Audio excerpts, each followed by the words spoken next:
There's a story. The previous Lubavitcher Rebbe, whose day of liberation is today, was arrested by the Efsektia. It's probably the sixth, the next to the last time that he was arrested. And they wanted him to, among other things, to answer them in Russian. The Rebbe, of course, refused, and the Rebbe was non-committal and said, look, I'm not changing anything.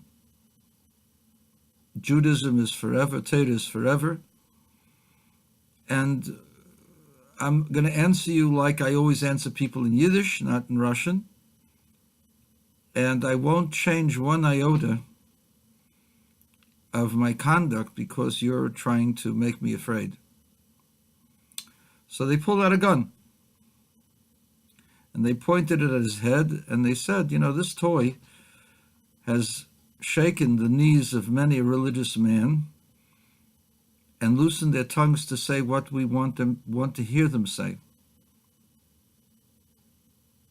So the Rebbe looked at him sternly and he said, that toy of yours can change the mind of someone who has many gods and only one world. I have one God in two worlds, and your toy does not intimidate me in the least.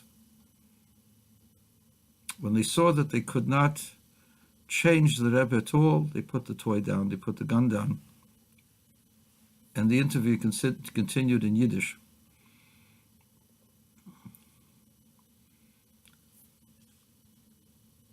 The Rebbe was arrested on the 15th day of Sivan, and he stayed 29 plus days in arrest, in exile. He was released completely on the 13th day of Tammuz. It was announced that he was going to be freed on the 12th day of Tammuz, but because it was Shabbos, he refused to travel.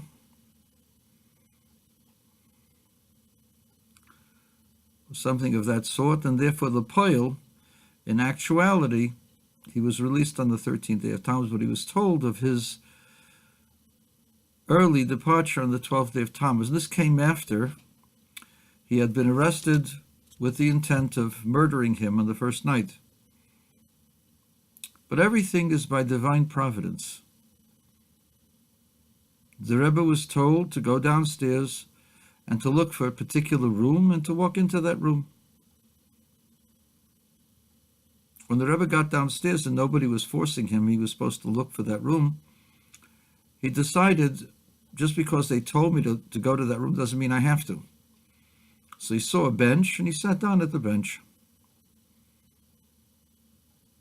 A short while later, a Gentile gendarme, an officer, sat down next to him, asked him, tell me, who are you? What are you doing here? He says, my name is Schneerson.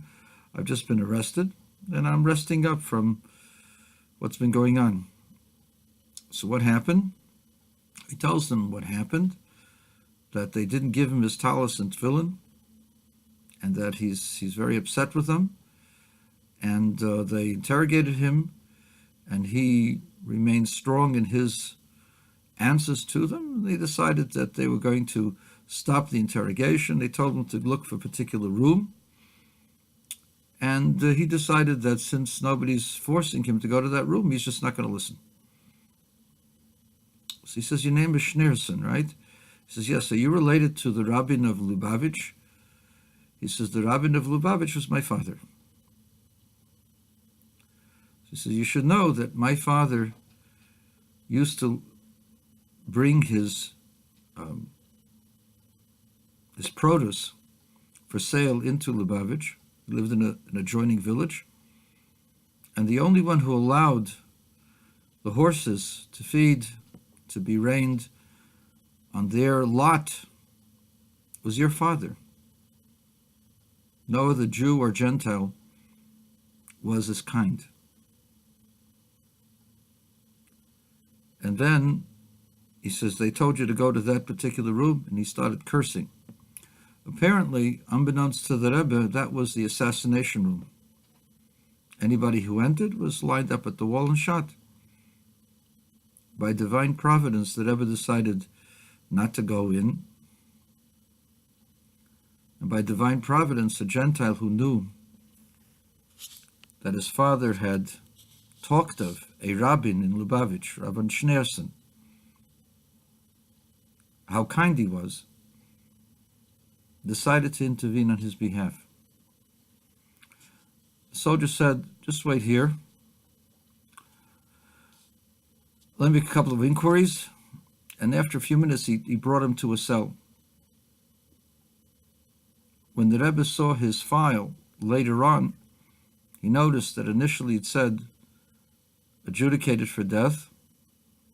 But then it says that due to intervention, foreign leaders, that's been commuted, if he's still alive, has been commuted to 10 years of jail, of hard labor.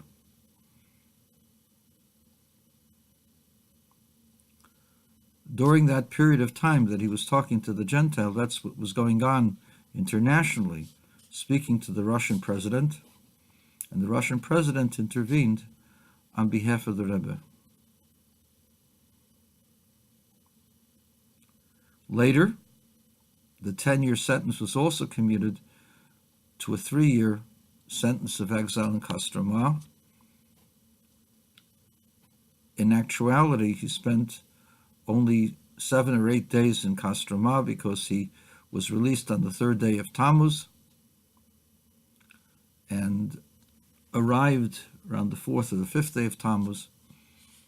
And so his whole spending time in Kostroma was about a week, a little bit more than a week.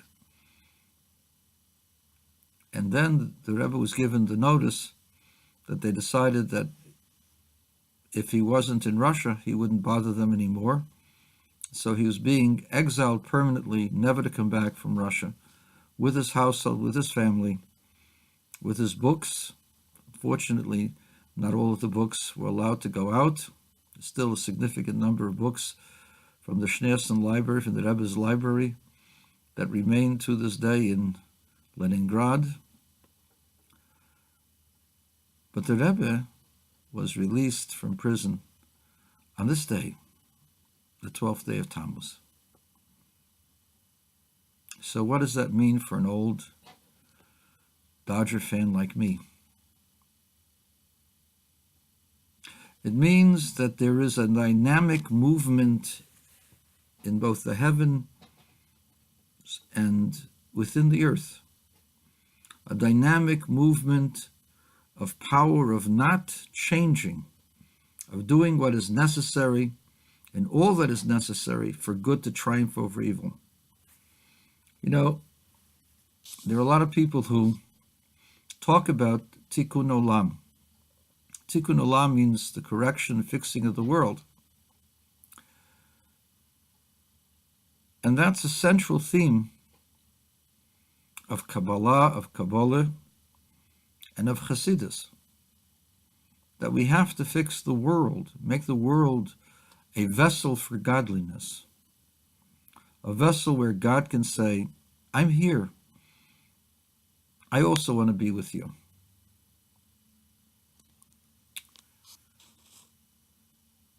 The difference between what is commonly called Tikkun Olam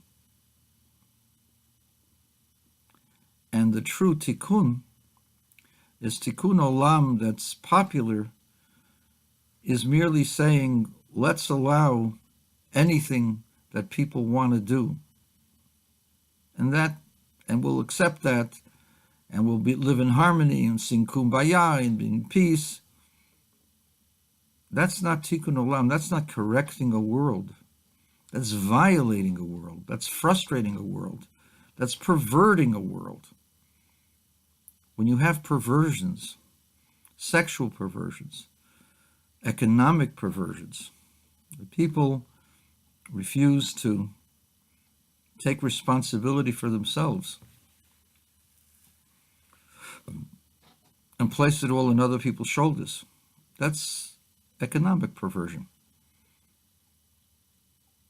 It's a form of enslavement. You enslave the worker for the non-worker's benefit. You say, well, there are people who receive tzedakah. The difference between tzedakah and taxes are that in taxes you have no choice. In tzedakah you have the choice.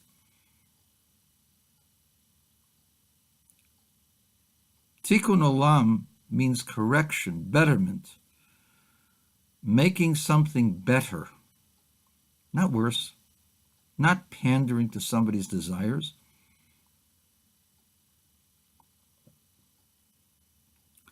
And so, my wish for you is, just as the Rebbe did not deviate one iota, he said like this and no different. We will do the same. We shall do like this and no different.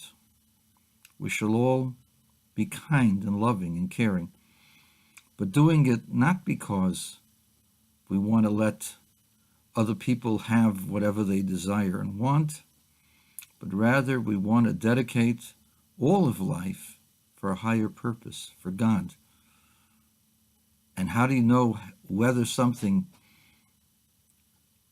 is dedicated for a higher purpose? You have to look in the Torah. What does the Torah say? Is it good or not? And if it's not good, we have to fix that and make it good. Not make it permitted,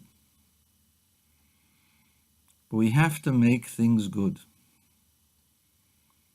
But in the meantime, while people are confused and don't know what they're doing, part of Tikkun Olam, the true Tikkun Olam, is love.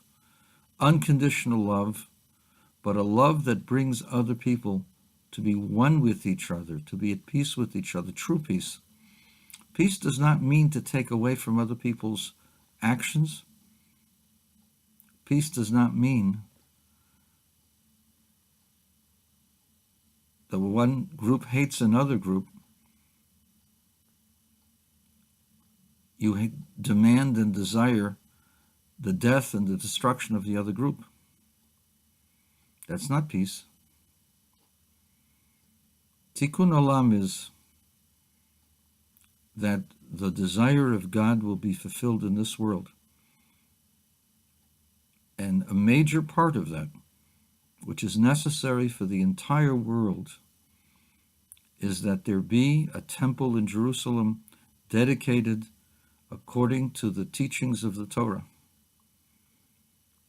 It will be occupied or populated by children of Aaron the high priest. And it will follow the teachings of the Torah as they're illuminated by the king who will come, King Melech HaMashiach. And he will bring peace and love and harmony and wisdom and compassion and enthusiasm and happiness and fairness and righteousness and justice to the whole world.